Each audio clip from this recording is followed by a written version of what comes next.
This is going to be a short, guided meditation.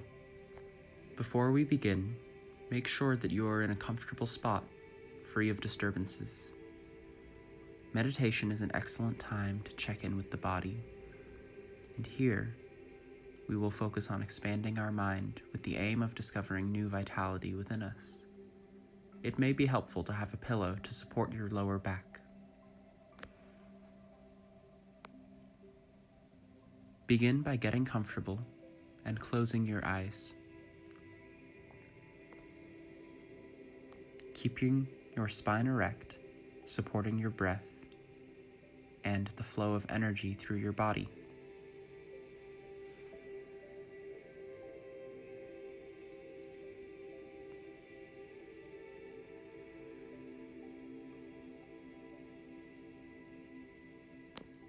Take a deep breath and let your attention come to the top of your head.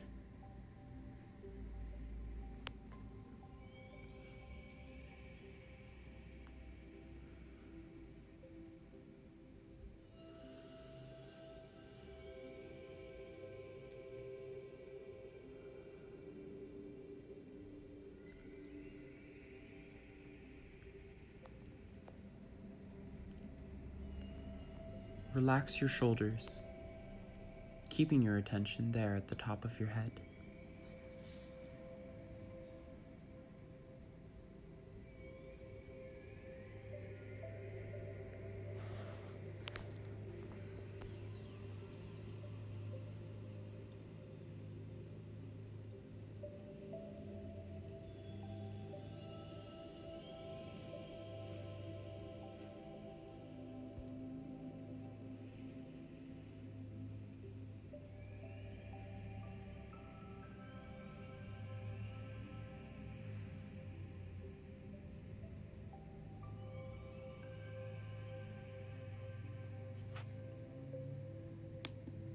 With another deep breath in, allow your body to relax.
Through reposing in yourself, your body can reach a deep state of rest.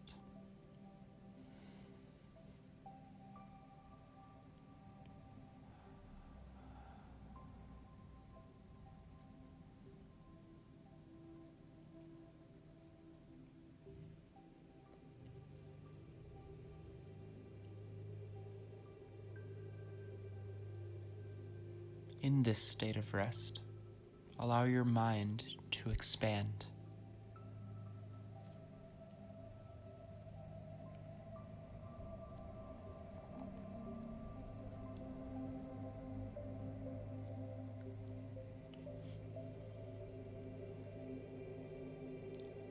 Let's take a deep breath in, and on our exhale, allow a long, voiced sigh to fall from our lips.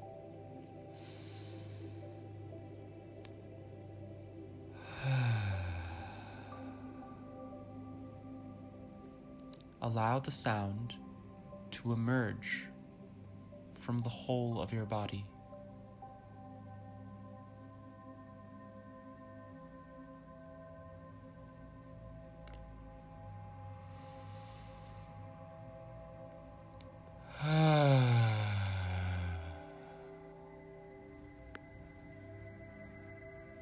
Another deep breath in with another sigh on the exhale. The idea here is not to push sound out, but to simply let the air flow and let the voice flow.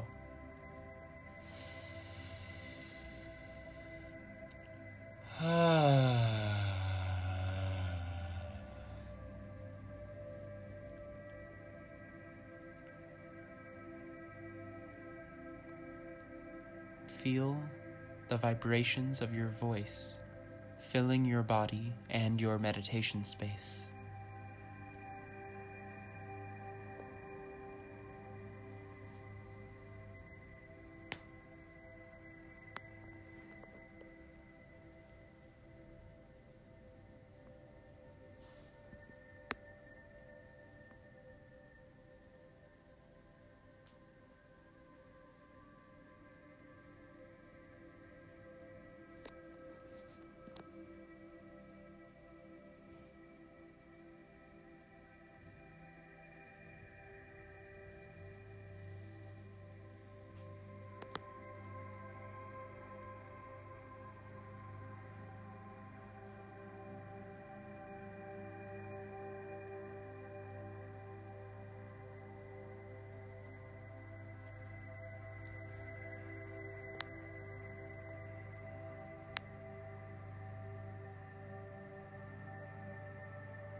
Release yourself from effort.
In this practice, every atom in our bodies is imbued with the divine.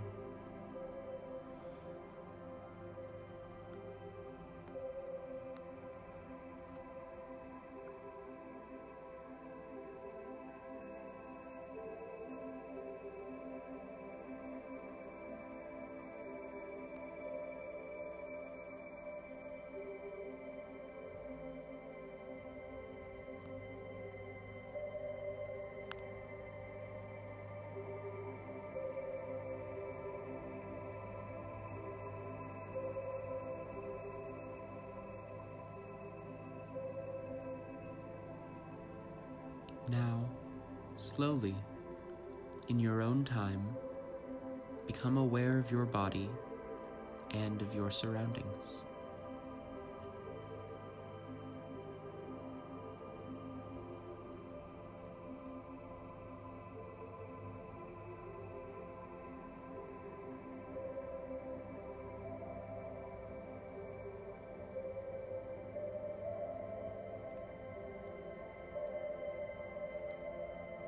Take another deep breath in and out, letting the breath relax your body.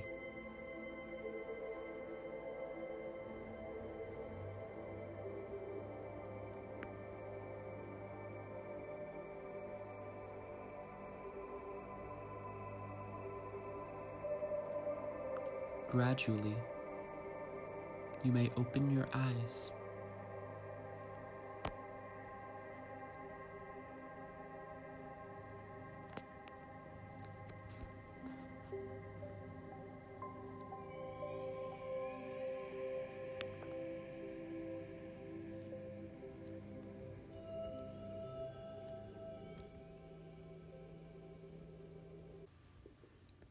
So now I'll give a brief overview of what Hinduism is.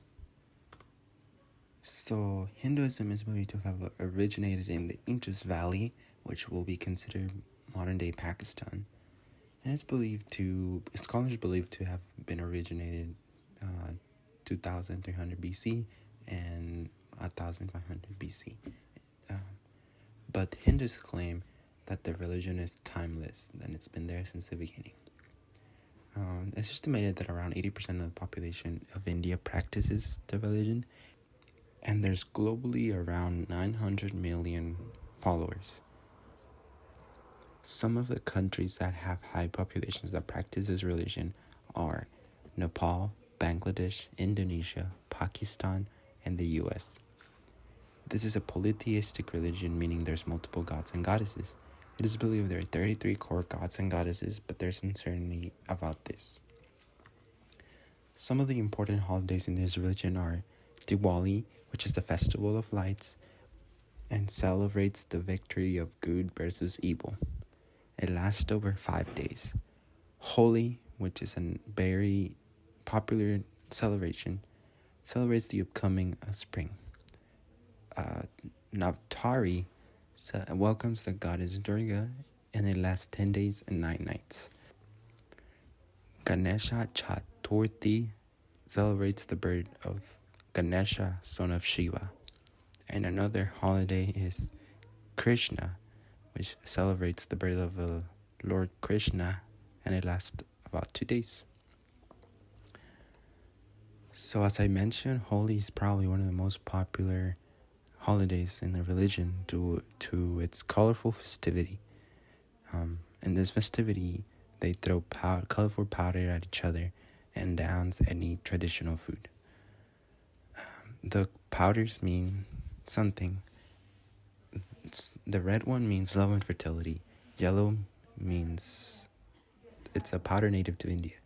Blue represents the goddess Krishna. And green is for new beginnings. Now, moving on to some important temples for the religion are the first one, the Golden Temple. It represents peace and strength and is one of the most visited temples in India. The second one is Venkateshwar Temple, which is dedicated to the Lord Venkateshwara, the embodiment of God Vishnu. The third one is Jagannath Temple and is dedicated to Hindu Lord Jagannath. It also serves as the dwelling place of Hindu deity Balarama. Some important cities in the religion are Haridwar, and this is one of the 4 places where drops of Amit, which is an immortality drink, spill over, according to the Hindu beliefs. Another famous city is Mathura, which is famous for the Kumbh Mela celebration that is held every 12 years, and people wash away their sins in the Ganges River. It is believed that Krishna, the goddess, was born here. Important city is Ayodhya, and it's believed to be the birthplace of Ramachandra, an important god in the religion. So to reiterate, the Ganges is important to the religion because it's believed to be the incarnation of the goddess Ganga. They believe that the water causes forgiveness and helps attain salvation. And this festivity is held every 12 years. And now we're going to talk more about main goddesses and goddesses in the religion. Hi, I'm Rady, and I will be talking about the main gods and goddesses of Hinduism. Hinduism perceives the whole creation and its cosmic activity as a work of three fundamental forces symbolized by three gods. Those three gods make up the Hindu Trinity, or the Trimurti. The first is Brahma, the creator, then Vishnu, the sustainer, and lastly, Shiva, the destroyer. On the right are the gods' female aspects, or in other words, their wives. They are three of the most important female goddesses in Hinduism. There's Saraswati, Lakshmi, and Parvati. Details about them will follow. Overall, Hinduism has thousands of gods and goddesses in all sorts of forms.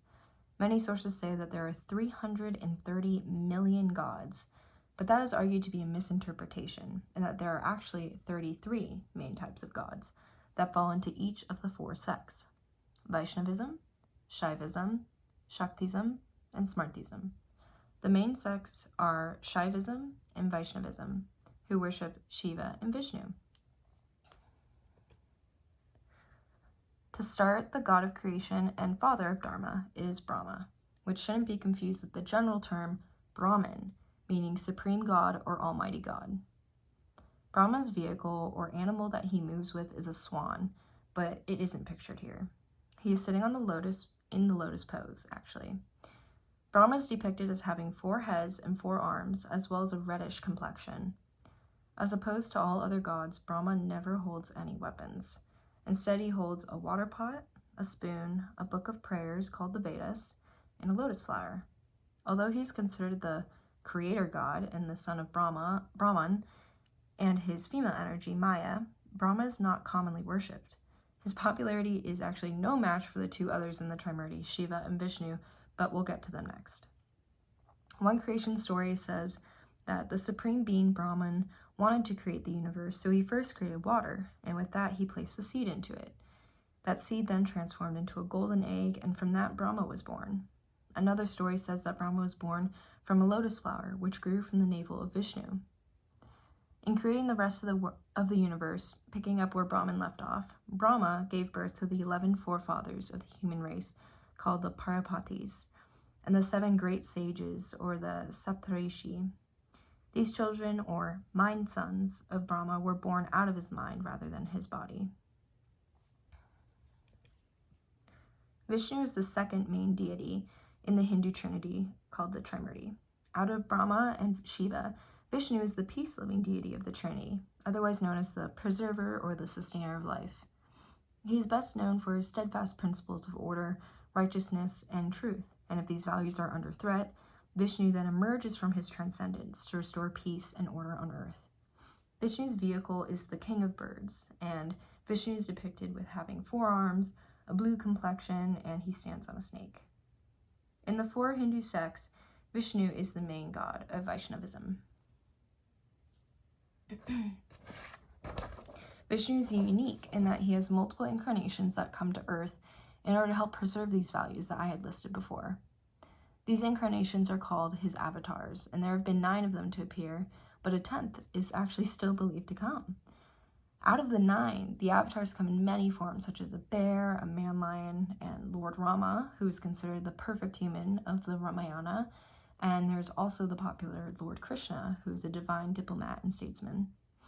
But most importantly, Vishnu is the model of the most ideal leader that the Hindu Vedic forefathers had envisioned, and he is a role model to all followers on how to live a life of good values. He's known by many names, but Shiva is considered the most complex of the Hindu gods and the most powerful of them all. He is the 3rd of the Trimurti and is considered the destroyer, but also the transformer. Shiva is Shakti, or in other words, power.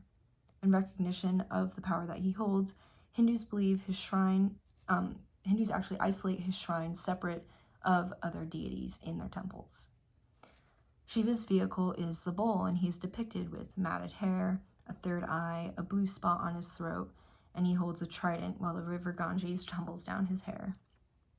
Shiva is believed to be at the core of the centrifugal force of the universe due to his responsibility for death and destruction. Unlike Brahma or Vishnu, Shiva is the dissolving force in life. But Shiva dissolves to create, since death is necessary for rebirth and change in life. So the opposites of life and death, creation and destruction, both reside in his character. And that's what makes him so powerful and so complex. Given that he is a god so powerful and who has the potential to destroy, it is said that in order to numb his negative potentials, Shiva is fed with opium and is termed Bol Shankar, or the one who is oblivious to the world. On the night of Lord Shiva's worship, Maha Shivrati, devotees, especially the men, make intoxicating drinks and sing songs and dance to praise the Lord. Saraswati is the first of the female aspects of the kind of trinity of the male gods. She is the goddess of knowledge, music, and the arts, as well as considered the mother of the Vedas and inventor of speech, education, and Sanskrit. She is the wife of Brahma, and while some believe she is the daughter of Shiva and the goddess Durga, others say that Brahma actually gave birth to her through his mouth to help him create order in the world. Saraswati has 4 hands representing the 4 aspects of human personality and learning, which is the mind, the intellect, alertness, and ego. In visual representations, she has sacred scriptures in one hand and a lotus, which is the symbol of true knowledge, in the other hand. Her vehicle is the swan, but like Brahma, she is instead depicted sitting on her lotus flower, and the swan is down in the corner. Saraswati is also known for her curse that she sets on those who become too caught up in the fame and fortune that can come from extensive education or artistry. The curse of Saraswati is the tendency of the human ego to drift away from the purity of the original devotion to education and wisdom and towards this worship of success and wealth. Interestingly, actually, Saraswati is also a prominent figure in Buddhist iconography. And now I'm going to read you guys a hymn translated to English that describes the goddess. May Goddess Saraswati, who is fair like the jasmine-colored moon, who is pure white garland is like frosty dewdrops, who is adorned in radiant white attire, on whose beautiful arm rests the Veena, and whose throne is a white lotus, who is surrounded and respected by the gods, protect me. May you fully remove my lethargy, sluggishness, and ignorance. Lakshmi is the second of the female aspects and is the goddess of wealth and prosperity. Her vehicle is the owl, but she's also depicted sitting on a lotus flower. Lakshmi is the wife of Vishnu and is often bestowing coins and flanked by elephants and is a beautiful woman with golden skin. She is the symbol of good luck and a household goddess, as well as a favorite among women. Although she is worshipped daily, the festive month of October is Lakshmi's special month. Lakshmi Puja is celebrated on the full moon night of Koragari Purnima, the harvest festival that marks the end of the monsoon season. Lakshmi is said to be the daughter of the mother goddess Durga and the wife of Vishnu, whom she accompanied, taking different forms in each of his incarnations. She is also worshipped as a mother goddess and is addressed as Mata, or mother, instead of Devi, goddess. In this way, families consider her a part of their family and someone who will reward them with prosperity in the home. Parvati is the last of the female aspects in relation to the Trimurti and is considered the divine mother. She, like Shiva in the Trimurti, is considered the most powerful of the female aspects. Her vehicle is a lion, which reflects her fierce personality. The story of her birth and marriage to Shiva is told in detail in the Mahashwara Kanda, or the Skanda Purana, which is one of the texts of the Sanskrit sacred folklores in Hinduism. Parvati is the daughter of the king of Parvatas, whose name is Himavan, and the consort of Lord Shiva. Originally, her form was a young woman named Sati, whose father was named Daksha, and he actually did not like Shiva for his queer form, strange manners, and peculiar habits. Daksha performed this ceremonial sacrifice without Sati and Shiva being present, and Sati was extremely insulted. She then went to her father and tried to question him about the sacrifice, but only got a rude reply. So, enraged, she decided that she didn't want to be Daksha's daughter anymore, and she would prefer to offer her body to the fire and be reborn as Parvati to marry Shiva. She created fire through her yoga power and destroyed herself in that Yogagani. Shiva sent a messenger then to stop the sacrifice and cut Daksha's head off. It was then thrown into the fire, and Daksha became a goat. In the end, the gods requested the king Hamavan to have Sati as his daughter instead, and she was therefore reborn as Parvati and then married Shiva. From there, Parvati aided Shiva as his wife in saving the world in many forms and changing herself to become however she wanted. It is said that Shiva once playfully joked about her darker skin, and she became upset and created a new form with a paler complexion, actually. The love and relationship between Shiva and Parvati is inseparable. Parvati is seen as Shiva's Shakti, or his power. She is seen as this universal mother because of this, and the Shakti cult is actually the conception of God as a universal mother. Just as heat and fire, Shakti and Shiva are inseparable and cannot do without each other.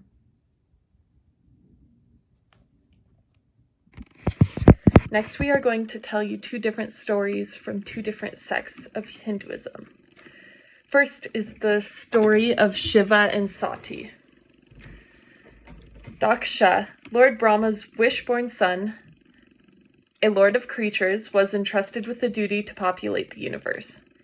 He, with his wife, Prastuti, had many daughters who were married off to gods and sages. Sati, his youngest daughter, was his favorite. Sati was the reincarnation of Ardshakti, or the better half of Lord Shiva, which he had sacrificed to maintain the balance in the universe, and was thus destined to marry Lord Shiva. But Daksha detested him and his hermetic lifestyle. Sati grew up to be the most beautiful maiden in the entire universe, and there were innumerable suitors who wanted her hand in marriage. Sati, determined to fulfill her destiny, went to the Himalayas to meditate and appease Lord Shiva.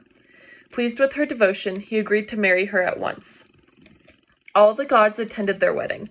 Daksha did not approve of the marriage, but reluctantly gave his consent. After the wedding, Lord Shiva and goddess Sati made Mount Kailash their abode and led a happy married life. Daksha felt insulted as he had to accept a hermetic Lord Shiva as his son-in-law and decided to avenge his pride. Soon after, he organized a grand yagna, or ritual sacrifice, and invited all the gods except Lord Shiva. When goddess Sati found out about the yagna, she was furious with her father. She requested Lord Shiva to participate in it, but he refused. Goddess Sati was determined to confront her father. She said, "I am his daughter, and he owes me an explanation. He cannot stop me from being welcome to my own house." Lord Shiva, sensing trouble, tried to stop the goddess Sati, but she would not listen to any warning. When goddess Sati arrived at her father's house, Daksha welcomed her coldly. He then proceeded to insult her husband in front of the guests. Enraged at her father's behavior, a furious goddess Sati declared that she would not tolerate any insult of her husband. Invoking a sacrificial fire, goddess Sati sacrificed herself. Lord Shiva was furious after learning about Sati's death. Unable to control his anger, he brought forth superior beings, Virabhadra and Bahadrakali, to behead Daksha. Even though many gods tried to help Daksha, Virabhadra and Bahadrakali destroyed his army and beheaded him. Lord Brahma pleaded to Lord Shiva for his son's life and asked for forgiveness for his behavior. Lord Shiva calmed down and revived Daksha by replacing his head with a goat's head. He replaced goddess Sati's body on his shoulder and started walking through the universe, neglecting his duties. The gods were very concerned and approached the Lord Vishnu to help restore balance in the universe. Lord Vishnu used his Sudarshan chakra, a celestial weapon, to cut Sati's body to pieces, which fell on earth. The total number of body pieces was 52, and they fell in 52 different places. All these places are known as Holy 52 Shakti Pithas in Hindu religion, and there is a Kali or Shakti temple in each of them. Lord Shiva returned to Mount Kailash to meditate and mourn his wife's death. Goddess Sati eventually returned to Lord Shiva by taking birth as Parvati. So I'm going to go over the story of Ganesha, who is one of the most prominent gods in Hinduism. One day, the goddess Parvati was at home, preparing for a bath. As she didn't want to be disturbed, she told Nandi, her husband Shiva's bull, to guard the door and let no one pass. Nandi faithfully took his post, intending to carry out Parvati's wishes. But when Shiva came home and naturally wanted to come inside, Nandi had to let him pass, being loyal first to Shiva. Parvati was angry at this slight, but even more than this at the fact that she had no one as loyal to herself as Nandi was to Shiva. So, taking the turmeric paste from her body and breathing life into it, she created Ganesha, declaring him to be her own loyal son. The next time Parvati wished to bathe, she posted Ganesha on guard duty at the door. In due course, Shiva came home, only to find this strange boy telling him he couldn't enter his own house. Furious, Shiva ordered his army to destroy the boy, but they all failed. Such power did Ganesha possess, being the son of Devi herself. This surprised Shiva. Seeing that this was no ordinary boy, the usual peaceful Shiva decided he would have to fight him, and in his divine fury severed Ganesha's head, killing him instantly. When Parvati learned of this, she was so enraged and insulted that she decided to destroy the entire creation. Lord Brahma, being the creator, naturally had issues with this and pleaded that she reconsider her plan. She said she would only do so if two conditions were met. One, that Ganesha be brought back to life, and two, that he be forever worshipped before all the other gods. Shiva, having cooled down by this time and realizing his mistake, agreed to Parvati's conditions. He sent Brahma out with orders to bring back the head of the first creature he crosses that is laying with its head facing north. Brahma soon returned with the head of a strong and powerful elephant, which Shiva placed onto Ganesha's body. Breathing new life into him, he declared Ganesha to be his own son as well, and gave him the status of being foremost among the gods, and the leader of all the ganas, or classes of beings. So I'll be doing a quick overview on the countries around the world that have significant Hindu populations, and that will feed into our discussion on Hindu politics. So primarily, the majority of people who adhere to the Hindu faith and tradition are in India, about 870 million people. Then there's Nepal, which has 21.5 million people who are Hindu. Then there's Bangladesh at 13 million, Pakistan at 4.5 million. There's also Indonesia at 4 million, Sri Lanka at 2.5 million, and the United States at 2.3 million. They tend to be congregated in a certain region in South Asia, also Southeast Asia, and they also exist in the diaspora in the United States, in the United Kingdom, and around Europe. Next, I'll be talking about Hinduism and politics. So we have to start from the beginning and discuss the partition of India. So in 1947, the British left India and partitioned it into two different states, a Hindu majority India and a Muslim majority Pakistan. And that Pakistan includes also modern-day Bangladesh. So following this partition, which was one of the greatest human migrations in history, millions of people died along the way. Communities that once coexisted for thousands of years were now attacking one another in sectarian violence. And within decades, Hindus and Muslims were so deeply polarized that many believed that they could just not live peacefully together. And then today, Both India and Pakistan maintain stockpiles of nuclear weapons and are in dispute over territory they both recognize as their own, such as the Kashmir region. So there really isn't peace today, and hasn't really been peace since the partition of India. In more modern terms, in terms of Hindu nationalism in India, the rise of the BJP party, which is the ruling political party in India, which has ideology rooted in Hindu nationalism, India has become and increasingly associated with creating and refining the Indian state as a Hindu one. Gandhi, who's probably the most well-known Hindu in the world, his vision of faith was the opposite of what the BJP stands for. He often looked to other religions like Buddhism when he crafted his non-violent resistance to colonialism. Now, Indian Prime Minister Narendra Modi's party members once notoriously praised Gandhi's murder as a patriot, and he did not want to shun those he wanted to shun those party members, but he didn't want to withdraw their support. So they're very apologetic to this type of rhetoric and this type of ideology. Now, Hindutva, which is also understood as Hinduness, is what fuels most of current day Indian politics, and that Hinduism is no longer a theology, but an identity in which people see themselves. This identity is used in politics to otherize different people. In this case, oftentimes it's Muslims. And so increasingly, identity politics has fueled divide and shaped politics, with a case in point being religious differences and the religious exploitation of those differences in India.